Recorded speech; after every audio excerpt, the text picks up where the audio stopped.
Lady Aghori నోట భవిష్యవాణి వినిపిస్తోందట. మొన్నటి వరకు ఒక లెక్క, నేటి నుండి మరో లెక్క అనే తీరులో అఘోరి వ్యవహారం ఇప్పుడు సాగుతోంది.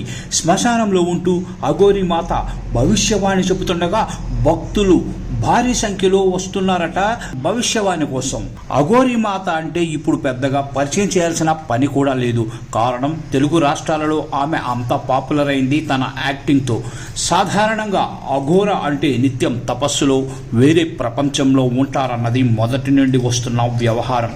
కానీ ఈ లేడీ అఘోరి సమాజంలోకి రావడం, అది నగ్నంగా తిరగడం, అది కాస్త అక్కడక్కడ వివాదం కావడం, వార్తల్లో నిలవడం అందరికీ తెలిసిన సంగతి. అందుకే కాబోలు ఈ అఘోరి కాలు బయటకు పెట్టిన మీడియా కూడా ఆమెపై ఫోకస్ చేస్తోంది. ఇప్పుడు ఏపీలో పర్యటించి అక్కడ హల్చల్ చేశారు. అది కూడా శ్రీకాళహస్తి ఆత్మార్పణ యత్నానికి పాల్పడిన సమయం నుండి అంతా వివాదమే. అక్కడ చివరకు మంగళగిరిలో రహదారిపై బైఠాయింపు అయితే అది వేరే లెవెల్ అని చెప్పుకోవచ్చు.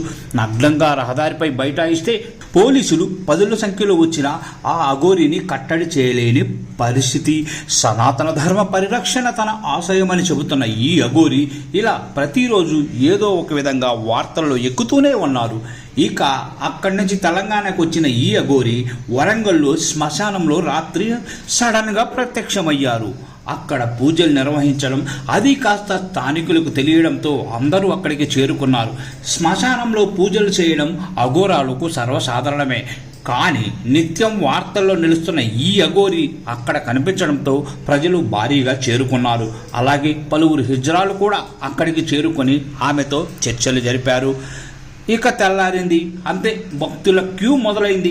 వరంగల్ శ్మశాన వాటికకు ఒక్కొక్కరుగా మొదలై వందల సంఖ్యలో అఘోరి వద్దకు భక్తులు వస్తుండగా శ్మశాన వాటిక కూడా సందడిగా మారింది. ఈ సందర్భంగా తనను కలిసిన భక్తులకు అఘోరి మాత భవిష్యవాణి చెబుతోందట. ఇప్పుడు భక్తులు ఫలాలు తెస్తుండగా వాటిని స్వీకరిస్తూ అఘోరి వారికి ఆశీర్వాదాలు అందిస్తున్నారట.